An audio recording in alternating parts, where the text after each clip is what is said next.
আমরা কিন্তু মোমো খেতে সবাই খুবই পছন্দ করি, আর খুব সহজে যদি এটা বাসায় বানিয়ে ফেলা যায় তাহলে তার কোনো কথাই নেই। আসসালামু আলাইকুম সবাইকে। আসুন আজকে আমি আপনাদের সাথে মোমো রেসিপিটি শেয়ার করব। এখানে আমি 2 কাপ পরিমাণ ময়দা নিয়েছি, তার মধ্যে দিয়ে দিলাম 1 চামচ পরিমাণ লবণ, হাফ কাপ পরিমাণ দিলাম আমি কর্নফ্লাওয়ার, দিয়ে সব একসাথে ভালো করে মিশিয়ে নিব। মিশিয়ে নিয়ে এখানে আমি 2 টেবিল চামচ পরিমাণ তেল দিয়ে সব ভালো করে মিশিয়ে নিলাম। মিশিয়ে নিয়ে এখানে আমি গরম পানি দিব, একদম খুব ফুটন্ত গরম পানি না, বলক ওঠার আগের যে পানিটা সেই গরম পানিটা আমি এখানে ব্যবহার করব। এখানে আমি ময়দার সাথে কর্নফ্লাওয়ার দিয়েছি, আপনারা ইচ্ছা করলে এটা স্কিপ করতে পারেন, তবে কর্নফ্লাওয়ারটা দিলে মোমোটা খেতে বেশ মজা লাগে। এখন আমি এই যে অল্প অল্প করে পানি দিয়ে একটা ডো তৈরি করে নিব। খুব বেশি নরমও না, আবার খুব বেশি শক্তও না, এরকম একটা ডো তৈরি করে নিতে হবে। এই যে ডোটা আমার হয়ে গিয়েছে, এটা আমি আধা ঘন্টার জন্য রেস্টে রেখে দিব। আর এখানে আমি মুরগির ব্রেস্ট পিস একদম কিমা করে নিয়েছি। এখন এর ভিতর দিয়ে দিব আমি 2টা একদম মিহি কুচি পেঁয়াজ, আর এখানে 2টা কাঁচামরিচ কুচি দিলাম। আমি এখানে কাঁচামরিচ বাটাও ব্যবহার করব, এই জন্য কাঁচামরিচ পরিমাণটা একটু কম দিলাম। আর দিব 1 চামচ পরিমাণ আদা বাটা, 1 চামচ পরিমাণ দিব রসুন বাটা, আর এখানে এই যে কাঁচা পাকা মরিচ আমার ব্লেন্ড করা ছিল সেখান থেকে হাফ চামচ দিলাম। আর এখানে আমি 1 টেবিল চামচ পরিমাণ সয়া সস দিলাম, আর হাফ চামচের একটু কম দিলাম লবণ, আর হাফ চামচ পরিমাণ গোলমরিচের গুঁড়া, আর দিব হাফ চামচ পরিমাণ চিনি। চিনিটা দিলে টেস্টের ব্যালেন্সটা একদম পারফেক্ট হয়। আপনারা ঝালটা ইচ্ছা করলে একটু বাড়িয়েও দিতে পারেন। আর এখন এর ভিতর দিয়ে দিলাম আমি 1 টেবিল চামচ পরিমাণ তেল। তেলটা দিলে এই পুরটা খুব একটা ড্রাই হবে না, একটু জুসি থাকবে।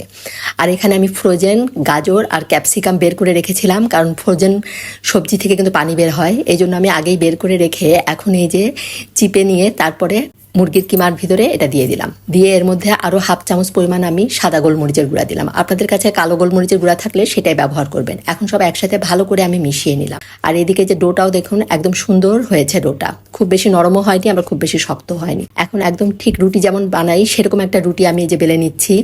রুটিটা বেলে একটা প্লাস্টিকের যে বাটি দিয়ে আমি এটা গোল গোল শেপ করে কেটে নিব। এটা আপনারা দেখেই কিন্তু বুঝে নিতে হবে আমি এটা কিভাবে বানাচ্ছি। এই যে আমি রুটিগুলো বানিয়ে নিলাম, এখন আমি মোমো বানিয়ে দেখাবো।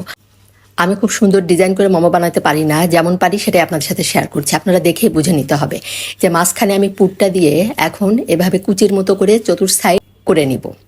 দেখে বুঝে নিতে হবে। আর খুব সহজ 2টা পদ্ধতি আমি আপনাদের সাথে শেয়ার করছি। যে এভাবে চতুর্থ সাইডে কুচিটা করে একদম মুখটা আটকিয়ে দিতে হবে। এভাবেই একটা আপনাদেরকে আমি দেখিয়ে দিলাম, আর একটা সহজ পদ্ধতি আমি আপনাদেরকে দেখিয়ে দিব। এই যে এখানে আমি এভাবে বানিয়ে নিয়েছি। আর এখানে এই যে মাঝখানে পুরটা দিয়ে মাঝখানে এভাবে প্রথমে আটকিয়ে দিয়ে 2 সাইডে 2টা কুচির মতো করে আটকিয়ে নিতে হবে। এটা সম্পূর্ণ দেখে বুঝে নিতে হবে। এই যে এই সাইডও আমি আটকিয়ে দিলাম, দিয়ে এখন 2টা সাইড একসাথে আটকিয়ে দিব। এই যে হয়ে গেল আমার আরেকটা মোমোর ডিজাইন। আমি যেমন পেরেছি সেটাই আপনাদের সাথে শেয়ার করলাম। অবশ্যই কমেন্ট করে জানাবেন আপনাদের কাছে কেমন লাগলো। এখন আমি এগুলো স্টিম করার জন্য একটা পাত্রে পানি দিয়ে তার উপরে একটা স্ট্যান্ড দিয়ে এখানে আটা চালার একটা ছাঁকনি দিয়েছি, তার উপরে একটু তেল ব্রাশ করে দিলাম। আর উপরে ঢাকনার যে ছিদ্রটা ছিল সেই ছিদ্রটা এভাবে আটা দিয়ে বন্ধ করে পানিটা গরম হয়ে যাওয়ার পরে আমি এই যে মোমোগুলো দিয়ে দিলাম। আর মোমোগুলো একটু ফাঁকা করে দিতে হবে, তা না হলে দেখা যাবে স্টিম হওয়ার পর একটার সাথে একটা লেগে যাবে। আর পানি যেন ছাঁকনির গায়ে না লাগে সেভাবে পানিটা দিতে হবে। এখন এই যে 10 মিনিট পরে আমার মোমোগুলো কিন্তু খুব সুন্দরভাবে স্টিম হয়ে গিয়েছে, একদম দেখেই বোঝা যাচ্ছে একদম পারফেক্ট হয়েছে। এই যে হয়ে গেল আমার খুব সহজে মোমোর রেসিপি। ধন্যবাদ সবাইকে, আল্লাহ হাফেজ।